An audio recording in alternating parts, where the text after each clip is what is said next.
현재는 부동산을 매매하거나 이를 담보로 대출을 받을 경우 종이로 된 부동산 증명서를 제출해야 합니다. 앞으로는 이런 번거로움이 없어질 것으로 전망되는데요. 블록체인을 기반으로 부동산 종합 공부 시스템이 구축되기 때문입니다.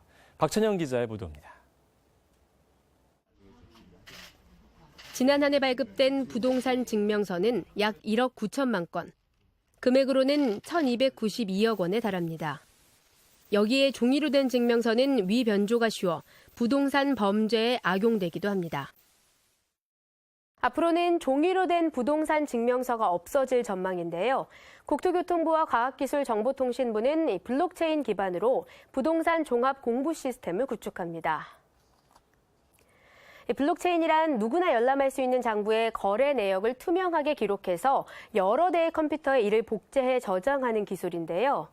당장 내년부터 시범 사업을 할 제주도는 도내 임야 대장을 포함한 토지 대장과 그 부속 대장이 은행에 제공되게 됩니다. 이렇게 되면 부동산 증명서를 제출하지 않아도 은행 담당자가 정보를 확인할 수 있겠죠. 정부는 이를 통해 부동산 범죄가 줄어들 걸로 기대하고 있습니다. 또 법원, 공인중개사협회 등과 협의해 금융대출뿐 아니라 계약에서 등기까지 한 번에 할 수 있는 부동산 거래 통합 서비스도 개발할 예정이라고 덧붙였습니다. 통계에 따르면 2014년 1,600만여 명이던 해외 출국자 수는 지난해 2,600만여 명으로 크게 증가했습니다. 재외국민 사건 사고 역시 같은 기간 2배 이상 증가한 상황. 이에 소방청이 해외에서도 응급 상황이 발생했을 때 119를 통해 응급 의료 상담을 받을 수 있도록 서비스를 시작합니다. 응급 상황이 생겨 전화를 하면 상담원과 통화를 한 뒤 24시간 대기하고 있는 응급의학과 전문의와 통화가 가능해 전문적으로 약품 사용법과 대처 방법을 알려주는 건데요.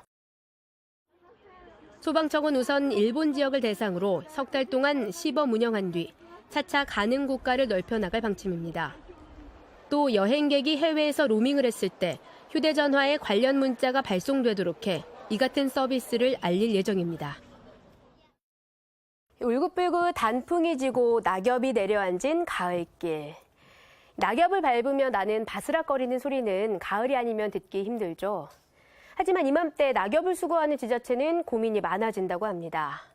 낙엽이 지저분하다며 치워달라는 의견과 그냥 놔두라는 민원이 동시에 들어오기 때문인데요.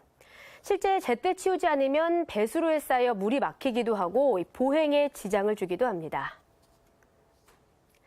여러분은 어떠신가요? 낙엽, 재빨리 치워야 할까요? 아니면 아쉬운 가을을 좀 더 느끼도록 둬야 할까요? 지금까지 KTV 박찬영이었습니다.